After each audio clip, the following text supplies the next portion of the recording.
사랑하는 여러분, 우리는 인생의 긴 광야 여정을 걸어가고 있습니다. 때로는 실패도 있고 때로는 승리도 있습니다. 그런데 성경은 우리에게 한 가지 중요한 사실을 보여줍니다. 승리 직후가 가장 위험한 순간이라는 것입니다. 이스라엘 백성이 바산 왕 옥을 무찌르고 크게 승리했을 때 그들의 마음에는 이제 다 끝났다, 가나안은 내 것이다라는 안일함이 자리 잡았습니다. 요단강 하나만 건너면 되는 순간이었지요. 그런데 바로 그때 그들은 가장 치명적인 유혹에 무너졌습니다. 성경은 말합니다. 이스라엘이 시딤에 거주하더니 그 백성이 모압 여자들과 음행하기를 시작하니라. 그들이 그 백성을 그들의 신들에게 제사할 때에 초대하매 백성이 먹고 그들의 신들에게 절함으로 이스라엘이 바알브올에게 부속된지라. 여호와께서 이스라엘에게 진노하시니라. 민수기 25장 1절로 3절. 승리는 끝이 아니라 새로운 시험의 시작입니다. 오늘 우리도 신앙의 작은 승리 뒤에 마음을 놓을 때가 얼마나 많습니까? 이스라엘은 요단강 동편 시딤 골짜기에 진을 쳤습니다. 아카시아 나무 숲이 울창하고 샘물이 흐르며 종려나무 그늘이 드리운 아름다운 땅이었어요. 겉으로는 축복 같았지만 그곳은 바알 숭배와 음란한 풍습으로 가득했습니다. 사탄은 그 지형보다 사람들의 마음을 노렸던 거죠. 미디안 여인들이 다가왔습니다. 처음엔 작은 교제에 불과했지만 곧 이방 축제에 끌려가 노래와 춤, 술과 향락, 음란한 의식에 참여하게 되었고 결국 우상 앞에 절하게 되었습니다. 죄는 이렇게 시작됩니다. 처음부터 큰 배신이 아니에요. 작은 방심, 작은 타협에서 시작됩니다. 바울은 경고합니다. 그런즉 선줄로 생각하는 자는 넘어질까 조심하라. 고린도전서 10장 12절. 하나님의 마음은 어떠셨을까요?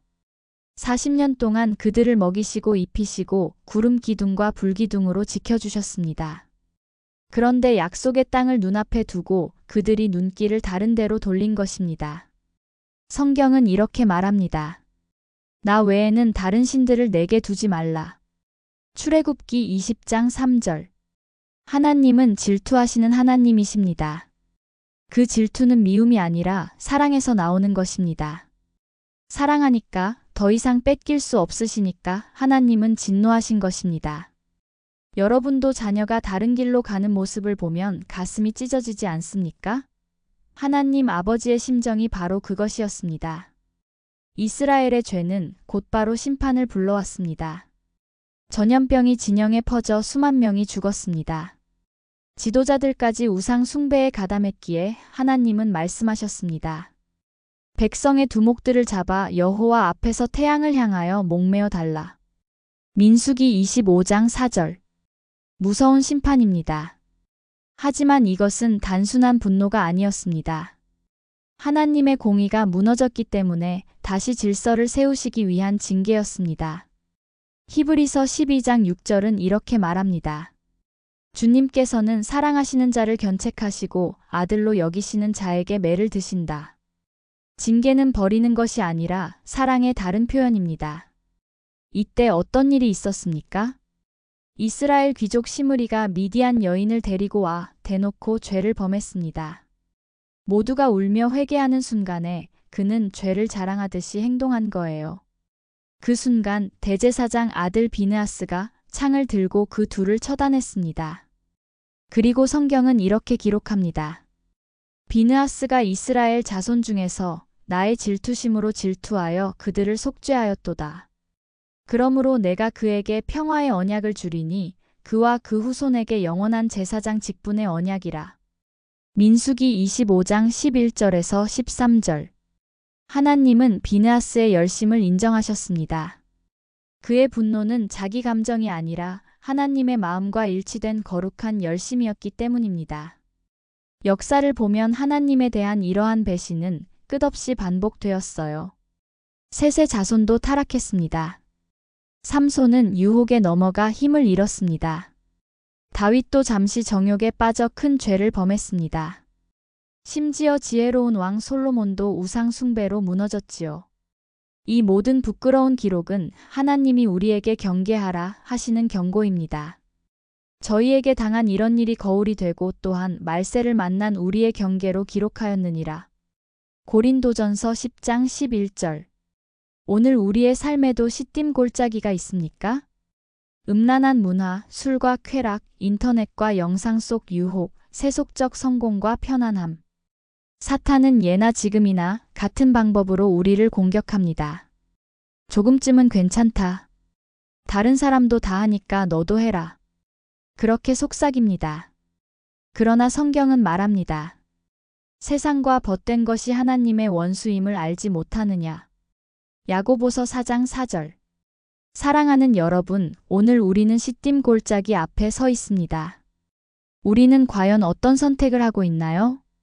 우리가 잊지 말아야 할 것은 이것입니다. 하나님은 그 백성을 끝내 버리지 않으셨다는 것입니다. 시편 기자는 이렇게 고백하고 있어요. 여호와께서는 그 백성을 버리지 아니하시며 그 기업을 떠나지 아니하시리로다. 시편 94편 14절. 징계 가운데서도 하나님의 마음은 사랑이었습니다. 내 백성이여 돌아오라. 나는 너희를 여전히 사랑한다. 그것이 하나님의 심정이었습니다. 잠언 4장 23절은 이렇게 말합니다. 무릇 지킬 만한 것보다 더욱 네 마음을 지키라. 생명의 근원이 이에서 남이니라. 죄는 우리를 하루아침에 무너뜨리지 않아요. 작은 생각, 작은 타협에서 시작합니다. 그러므로 우리는 마음을 지켜야 합니다. 다윗의 기도가 우리의 기도가 되어야 합니다. 하나님이여, 내 속에 정한 마음을 창조하시고 내 안에 정직한 영을 새롭게 하소서. 시편 51편 10절. 사랑하는 여러분, 이스라엘은 가나안 땅을 앞두고 무너졌습니다. 우리도 하늘 가나안을 눈앞에 두고 있어요. 마지막 순간 사탄은 더 치열하게 우리를 시험할 것입니다. 그러나 우리는 예수님 안에서 승리할 수 있습니다. 베드로전서 1장 5절은 이렇게 말씀합니다. 너희가 말세 나타내기로 예비하신 구원을 얻기 위하여 믿음으로 말미암아 하나님의 능력으로 보호하심을 입었느니라. 오늘 우리가 해야 할 일은 단 하나입니다. 하나님의 은혜 안에 머무르는 것입니다. 그러면 우리는 반드시 승리할 수 있습니다. 기도할게요. 사랑과 공의의 하나님 아버지, 이스라엘이 시딤 골짜기에서 무너졌을 때 하나님의 마음은 찢어지셨습니다. 오늘도 저희가 세상의 유혹 앞에 넘어질 때 주님은 눈물로 우리를 바라보고 계십니다. 주님, 저희를 붙들어 주옵소서. 마음을 지키게 하시고 정한 영을 새롭게 하옵소서. 비느하스처럼 죄를 미워하는 거룩한 열심을 주옵소서. 마지막 시대 하늘 가나안을 눈앞에 두고 무너지지 않게 하시며 예수님의 능력 안에서 끝까지 승리하게 하옵소서. 예수 그리스도의 이름으로 기도드립니다.